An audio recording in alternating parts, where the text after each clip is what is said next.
మీ business ఏదైనా మీ ఊర్లో promotion చేయాలంటే అది సుమన్ టీవీతోనే సాధ్యం. ఇప్పుడే సంప్రదించండి. Welcome to Suman TV. నేను మీ శంకర్. ప్రస్తుతం మన నల్లగొండ జిల్లా భీములపల్లి మండలం అన్నపేట గూడానికి చెందినటువంటి ఆ సమీపంలోని హైవే రోడ్డు పైన అంటే రహదారిపై DCM వెనకాల నుంచి వాహనదారుని అంటే ద్విచక్ర వాహనాన్ని ఢీకొట్టడం జరిగినది. ప్రస్తుతం మనతోటి అక్కడ ఉన్నటువంటి స్థానికులు తెలిపిన వివరాల ప్రకారం ఆగి ఉన్నటువంటి ద్విచక్ర వాహనాన్ని వెనకాల నుంచి వచ్చినటువంటి ఆ DCM ని తనకు గుద్దిందని చెప్పేసి బలంగా గాయాలతో చితగాత్రం వెంటనే ఆ ఏరియా హాస్పిటల్ అంటే మిర్యాలగూడ ఉన్నటువంటి ఏరియా హాస్పిటల్ కి ONGC సహాయంతో తన వెంటనే ఇక్కడికి పంపించడం జరిగినది. ప్రస్తుతం మనతోటి నమస్తే తెలంగాణ రిపోర్టర్ గా ఇక్కడ గుర్తించడం కూడా జరిగింది. రాము గారు మనతోటి ఉన్నారు.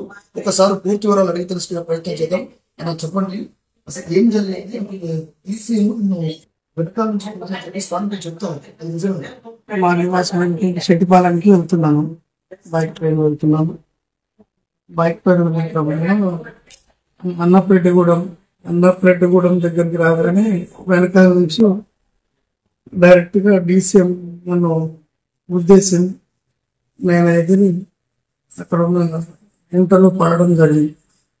తర్వాత నాకు కాన్షియస్ లేదు, నాకు ఏం జరిగింది మిగతా తెలియదు. ఏ ఊరు అన్నది? ఏం పేరు మీ పేరు? మీరు ఏం విధులు నిర్వహిస్తున్నారు? మాది వేములపల్లి మండలం శెట్టిపాలెం గ్రామం. నా పేరు వచ్చేసి రేగిడి రాము. నేను నమస్తే తెలంగాణ రిపోర్టర్ వేములపల్లి మండలానికి ప్రస్తుతం పనిచేస్తున్నాను. ఆ విధంగా నా వ్యక్తిరీత్యా నేను విజయనగరం నుంచి మళ్ళీ మండలానికి చేరుకున్న క్రమంలో వెనకాల నుంచి DCM వచ్చి నన్ను గట్టిగా కొట్టడం జరిగింది. నేను ఎదిగి అక్కడ గుంటలో పడ్డాను. తర్వాత నాకు కాన్షియస్ లేకపోవడం వల్ల 108 సహాయంతో నన్ను స్థానికులు తీసుకొచ్చి తర్వాత మా కుటుంబ సభ్యులకు సమాచారం ఇవ్వడం జరిగింది. ఇప్పుడు ఎక్కడ బలంగా తగ్గింది? నాకు వచ్చేసి లోపల గాయాలు వచ్చేసి లోపల గుండెకు ఛాతీ అవన్నీ కూడా లోపల కండరాలు కదిలినాయని డాక్టర్ గారు చెప్పారు. కుడికాయలకు వచ్చేసి మోకాలు చిప్పల్లో చర్మం పట్టు కావడం, కండరం పట్టు కావడం వల్ల కుట్లేసినాడు. మిగతా గాయాలు బయట గాయాలు కూడా బలంగా తగిలి నడవలేకపోతున్నాను. చాలా ఇబ్బందిగా ఉంది. బాడీ హెవీ పెయిన్స్ ఉంది. చాలా ఇబ్బంది పడుతున్నాను. ఇప్పుడు మీరు పోలీస్ స్టేషన్ సంబంధించిన కేసు పెట్టారు?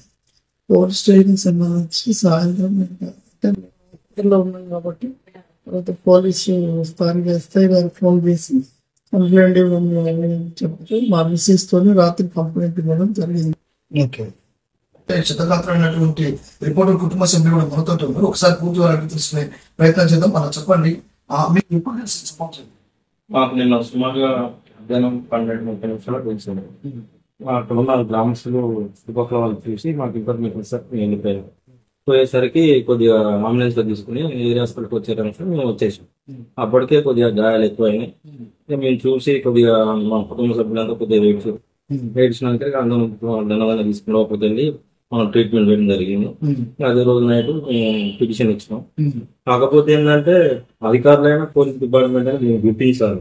ఎందుకంటే ఇది ఒకటే కాదు, ఇంతకుముందు గతంలో కూడా చెట్టుపాల గ్రామస్తులు కానీ అన్నపేటగూడెం కానీ అక్కడ ఇంకోటి ఏంటంటే క్రాసింగ్ ఒకటి ఈ రైస్ మిల్లకు వచ్చే ట్రాఫిక్ కూడా కొద్దిగా ఇబ్బందికరంగా ఉంది. ఇది గతంలో చెట్టుపాలకు కూడా చనిపోయి యాక్సిడెంట్ అయ్యి అది కొద్దిగా ఏరియా అనేది కొద్దిగా మనకి యాక్సిడెంట్ స్పాట్ గా ఉంది. దాన్ని కొద్దిగా గుర్తించి దాన్ని కూడా తగిన చర్యలు తీసుకోవాలి అధికారులు. ఇది మీరు ఈ యాక్సిడెంట్ జరిగిన సమాచారం తెలుసుకొని ఈ సుమన్ టీవీ వాళ్ళు మాకు గుర్తించి ఇన్ఫర్మేషన్ తీసి మాకు సంతోషకరం. ధన్యవాదాలు. మనకి వాళ్ళ ద్వారా ఇది కొద్దిగా బయటికి అందరికి తెలుస్తుంది కాబట్టి మాకు సంతోషంగా ఉంది. అధికారులు కూడా దీన్ని తక్షణమే దీన్ని గుర్తించి దాని యొక్క యాక్సిడెంట్ జరిగిన స్పాట్ ని గుర్తించి దానికి తగిన చర్యలు చేసి జనాలకి కొద్దిగా మంచి చేసే విధంగా చూడాలని చిత్తగాత్రుడైనటువంటి నమస్తే తెలంగాణ రిపోర్టర్ రాములు గారు మనతో పంచుకోవడం జరిగింది. ఈ విషయం ఏంటంటే తనకు బాగా బాడీ లోపడి గాయాలు బలంగా తగలడంతో, అంతేకాకుండా లోపలి భాగంతో పాటు ముఖాలు భాగం చిప్పలో ఉన్నటువంటి ఆ కండరాన్ని కూడా బాగా బలంగా గాయం అవడంతో ఆ కండరాన్ని కూడా కుట్లేయడం కూడా జరిగినది. అంతేకాకుండా తన బాడీలో ఉన్నటువంటి ఆయా ప్లేస్లలో బలమైనటువంటి గాయాలు కూడా అవిందని కూడా తన మాటల్లో చెప్పడం జరుగుతూ ఉన్నది. అంతేకాకుండా తన కుటుంబ సభ్యులు కూడా ఆ కేసు నిమిత్తము వేములపల్లిలో ఉన్నటువంటి ఎస్ఐ గారికి కేసు కూడా నమోదు చేయడం కూడా జరిగింది.